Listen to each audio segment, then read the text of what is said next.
Halo adik-adik, siapa yang tahu tsunami? Ya, tsunami adalah gelombang besar yang bisa naik ke pantai bahkan daratan dan menghancurkan semuanya. Salah satu contoh tsunami yang paling besar yang pernah terjadi adalah tsunami di Aceh pada tahun 2004. Banyak orang yang mati karena sudah tidak sempat lari di tempat yang aman. Rumah-rumah hancur, pohon tumbang, dan banyak binatang yang mati. Tetapi ada juga yang selamat. Binatangnya antara lain adalah burung-burung yang biasanya mencari makan di lautan. Loh, kok bisa? Apa karena burung itu bisa terbang? Oh, ya burung bisa terbang sih, tapi burung-burung itu selamat juga karena burung-burung itu dapat merasakan akan terjadi gelombang yang besar. Dan ketika mereka merasakan, mereka segera meluncur ke daratan yang tinggi.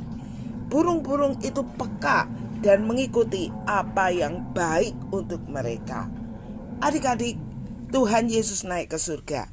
Tetapi itu tidak berarti Tuhan Yesus meninggalkan kita sendirian. Ada Roh Kudus yang tinggal di hati kita untuk menghibur kita, menolong kita, tetapi juga untuk mengingatkan kita melakukan yang benar. Yohanes 16 ayat 13 menulis, "Pada saat Roh kebenaran datang, Dia akan memimpin kamu ke dalam seluruh kebenaran." Yang perlu kita lakukan adalah mendengar dan mentaati suara kebenaran itu. Bagaimana kita tahu bahwa itu suara Roh Kudus?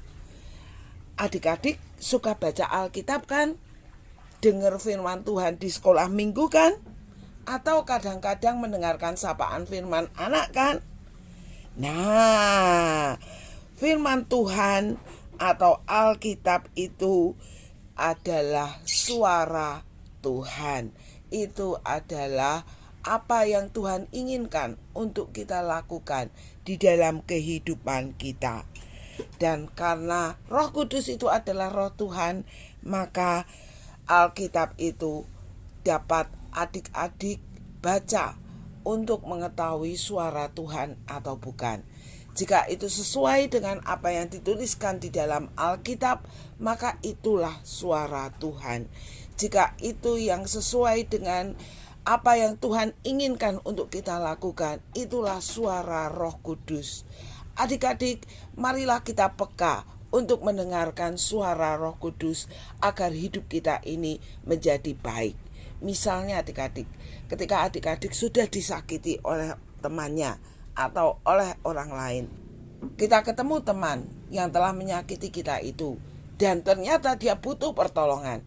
Nah, kadang-kadang di dalam hati kita terdengar suara, tolong saja dia, lupakan apa yang sudah dia lakukan. Lakukanlah adik-adik, jangan kita menunda suara Roh Kudus yang ada di dalam hati kita. Lakukan saja, tolong teman yang sudah menyakiti kita.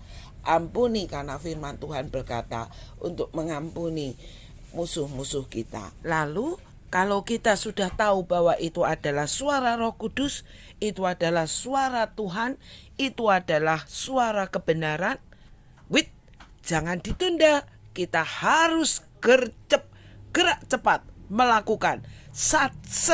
Tidak pakai menunda. Lakukanlah segera. Tidak usah menimbang-nimbang, tidak usah mikir-mikir, lakukan saja apa yang menjadi suara kebenaran. Oke adik-adik, sampai berjumpa kembali di sapaan firman anak selanjutnya. Bye-bye.